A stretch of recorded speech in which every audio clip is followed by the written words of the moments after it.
The art of successful supplementing is about getting the customer behind you so that they are prepared to assist you in conversations, emails, and other forms of communication with that desk adjuster.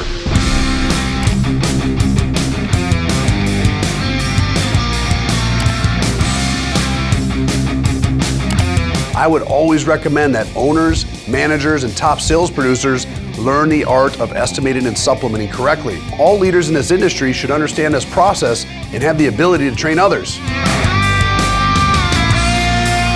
You know, if you're a new sales rep or a manager and you're looking at insurance paperwork for the first time, you need to scour through that summary page and find the highest dollar amount. That's the magical time now to get our supplement written and sent off to that desk adjusters after we formally contract the job and get that initial deposit, and before we start repairs or beginning to tear off the roof on a first trade.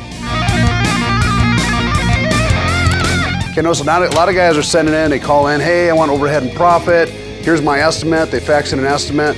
You need to send in supporting documentation in a professional manner. So number one is a fax cover sheet. This is real important, guys.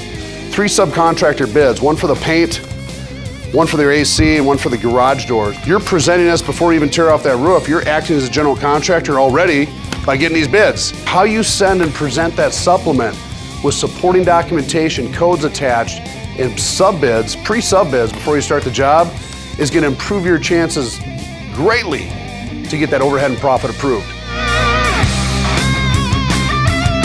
Sometimes, you know, creating a sense of urgency and getting a name, you're gonna get it in the right hands so it gets handled quicker. So sometimes you gotta state your case, you gotta ask for somebody different to talk to. Sometimes you have to be willing to put a stop work order on that job to get your price approved. Always send a supplement after you formally contract the job and collect the down payment. And before you start that first trade, keep the customer in the loop about pending supplements. Doing this will greatly improve your supplement buy ratio. Just go line item by line item here and get the basic pricing built in.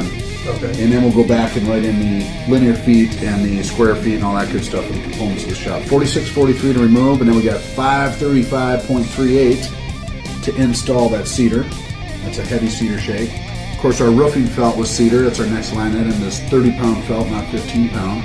We did get the sub bid from that guy we met out there. We got our local codes. These are all the pieces of the puzzle that we need to start really assembling a proper estimate. Sometimes this could move more in your favor if you have more supporting documentation like the estimate complete and stuff like that.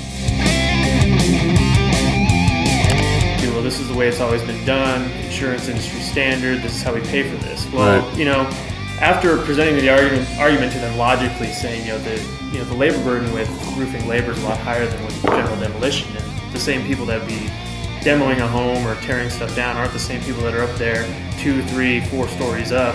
After several of these calls, we started to hone in our argument a little bit more and convey it a lot better. And when you bring it to them in a reasonable manner, a lot of times the pushback becomes a lot less. And the higher up we found that you go within a company, the more reasonable they find that argument. So all these years, guys, they've been pricing this line item as a demo rate, and we all know who's tearing off that roof. Is it a demo general labor guy? No, it's the roofing crew.